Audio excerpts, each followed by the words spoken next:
In this video, not only will we get to see multiple leaked photos of an actual physical Google Pixel 7, we'll also get a glimpse of the upcoming Google Pixel 7 Pro and photos from the Google Pixel 7 Pro. And no, none of these are renders. Oh, here we go again. Let's jump into it right after this video sponsor, Seeker. So for those of you who have been following me for a while and are active in the This Is Tech Today Discord server, know that I really like to look for things in a more balanced and nuanced perspective. I really dislike extremes, being a fanboy of anything or choosing a specific tribe and blindly following and improving anything that comes from that tribe. I often point out that there can be pros and cons to everything and to objectively look at everything you can to find the truth. That's why I really love that I've been able to partner with Seeker, a new, independent, and transparent search platform that's powered by artificial intelligence and machine learning. Seeker gives you the tools to find exactly what you're looking for. You have control over the information you get instead of a major platform curating what they want you to see based on their own interest. What makes Seeker especially awesome is that it provides you with a Seeker score and a filter so you can look at the various search results and see how the article stacks up. That way you're not duped for another stupid, nasty surprise article or something that is unnecessarily dramatic with personal attacks. My favorite part is that you can tell whether the content is more subjective or objective. This is especially helpful if you're just trying to find out the facts and what is true. If you're looking up content that happens to involve politics, you can even filter content based upon its political leaning. I personally like it right smack in the middle. So Seeker is right up my alley because its goals line up with who I am as a person who seeks to understand nuance and know the truth. Be among the truth seekers and try out Seeker by checking out the link in the description, and thanks to Seeker for sponsoring this portion of the video. Now if you're new around here, I've been leaking out Google Pixel stuff for a number of years, including the first hands-on video of the Google Pixel 6 Pro, along with photos and videos taken from that leaked Google Pixel 6 Pro device. With the Google Pixel 6 Pro leaks, it was a prototype of the Google Pixel 6 Pro that was sold on something like OfferUp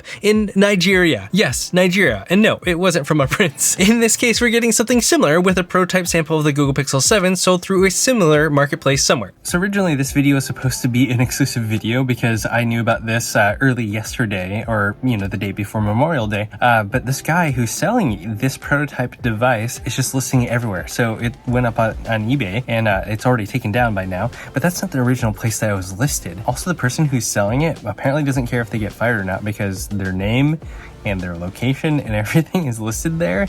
It's wild, so bummer.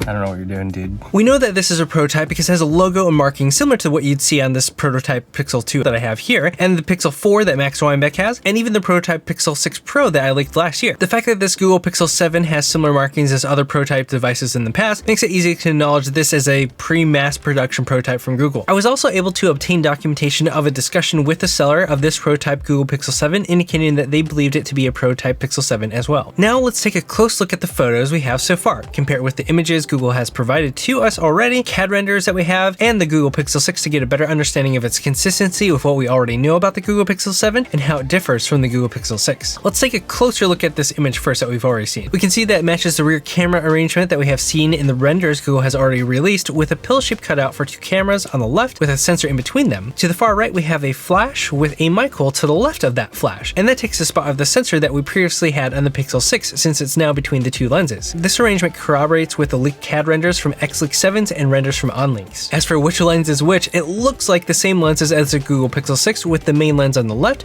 with the ultra wide on the right. Whether or not it has the same sensors or not, I'm not sure, but I would imagine it's the same because Google likes to tune their algorithm to a specific sensor multiple years in a row. This results in better artificial intelligence and machine learning dataset processing over time. As for the color of the device, it does appear to be what we see here for the black and silver colorway that Google has shown us in their own renders, which unfortunately has a glossy back instead of a matte finish, which I would have preferred. I will say in this image that the silver camera bar doesn't look like a nice finished metal, but rather a silver painted bar with speckles in it. Now to be fair, and I can't stress this enough, this is an early prototype, so colors may not be finalized. Don't go making your entire buying decision off of how the colors look here, as they may change in their final production unit, and I hope it does. On the right side, we have the buttons in the same orientation as the Pixel 6. The antenna line on the bottom is moved lower than on the Pixel 6. We also see the really awesome and great looking camera bar that seamlessly merges into the frame. An interesting observation is how it looks black here, so maybe that silver finish on the bar just looks different depending on the light, much like how the frame seems to even vary in this image from top and bottom. So maybe that camera bar looks better in person compared to the images that we see here. On the other side, we still have the SIM tray located here, but moved up higher in the frame. And one thing that is made clear with the camera bar curve is that it seems to be missing those those ridges that are present on the Google Pixel 6 and 6 Pro, which are likely there to protect the glass. Since the bar is metal, there's no need for this ridge, and people's concerns about shattering a glass camera bar should be alleviated from this change. I really like this. By the way, if you appreciate videos like this, I have super thanks enabled on the channel now. So all you have to do is click on this little icon here, and you can send me a little tip or super thanks. I always appreciate it. Thanks. On the bottom, it's essentially the same as the Pixel 6 bottom, with the speaker slot, a mic slot, as well as a USB-C port. Sorry, there's still no headphone jack. It does seem to have more of a matte finish to the frame, like what we see on the Pixel 6 compared to the Pixel 6 Pro's glossy metal frame. It doesn't appear to look as plasticky as the Pixel 6 frame with the coating, but it may simply be the lighting making it look more sparkly, but I have more thoughts about that. On the top, we see the biggest change with a single antenna slit being moved to the center, a decrease of 2 slits that we see on the Pixel 6. There's also a cutout added here for the 5G antenna, which matches what we've seen on the CAD renders and other leaks we've seen already. This design is quite different from what we've seen on the Pixel 7 Pro, with this entire area being plastic to allow for that 5G antenna to work well. And the reason why the Pixel 6 Pro had this larger area cut out compared to the Pixel 6 is because of millimeter wave. So it might be possible that we have millimeter wave on both the Pixel 7 and 7 Pro. Unfortunately, that also means that it might be a little bit more expensive in America compared to overseas. It's been the case for the Pixel 6 Pro and the Pixel 5, so kind of a bummer. Anyways, I think this design change, along with what we see with the camera bar, is a much better design, as it adds a more uniform look to the device and removes some of the fit and finish rough edges that you can feel and see when you look at the Pixel 6 and 6 Pro. Now, we've already had a good glimpse of what the back of the device looks like based upon Google pre-leaking the design for us, but we haven't seen the front. Here we can see what is honestly mostly a similar design to the Google Pixel 6, but there's a nice improvement here. The bezels look noticeably slimmer, which is likely due to how the frame itself looks metal rather than a dark matte black on the Pixel 6. That design on the Pixel 6 made the bezels look even bigger than, well, they actually are. There's just something about a break in the black color that makes it look thinner, and that's kind of what we're experiencing with the Google Pixel Watch compared to the Galaxy Watch 4, which has the same size bezel. Yeah, that's right. The bezels are the same on the Google Pixel Watch and the Galaxy Watch 4, but the Galaxy Watch 4 has a little metal ridge on there, or frame, that makes it look thinner. Unfortunately, the bottom bezel is still bigger than the rest of the bezels, so we still don't have that beautiful symmetrical design that we had in an extremely affordable Google Pixel 5. Google, please bring back the symmetrical bezels. It's beautiful. Also, we can see this device comes with 128 gigabytes of storage, so it's a good guess that this will likely be the base tier storage. There's also the same center camera hole cutout on the top. Now, I wish we could see the front of the Google Pixel 7 Pro because of all the leaks that we've seen on the Android 13 software settings about Face Unlock being there. Thanks to the help of my Discord, we were able to find bits and pieces of the Face Unlock settings in the Android 13 beta. The thing is, I anticipate that this will be a feature reserved only for the Pixel 7 Pro model to differentiate between the devices. The question is whether or not it'll use solely radar technology or motion sense like what we saw on the Google Pixel 4, and if so, will it have a pill cutout like what we're seeing Apple do with the iPhone 14 Pro, or has Google managed to figure out how to put it under the display? Now, for context, they have solely on their Nest hubs. I believe it's in this spot right here, but I could be wrong. Either way, the cutout is very small, so it's possible that a cutout could be found on the Google Pixel 7 Pro. However, the newest Nest thermostat also has solely built into it, but there's no cutout at all. It's hidden underneath a borderless mirror display, which gives me hope that we could have solely under the screen. Either way, Google, so many of us want Face Unlock back, and a secure and robust Face Unlock at that. Now, you know how I said we'll get a glimpse of the physical Google Pixel 7 Pro? Well, I literally mean a glimpse. And you also know how I said that we'll get photos taken by the Google Pixel 7 Pro? Well, what if I told you that I already showed you? Yeah, you're probably confused right now. Amazing.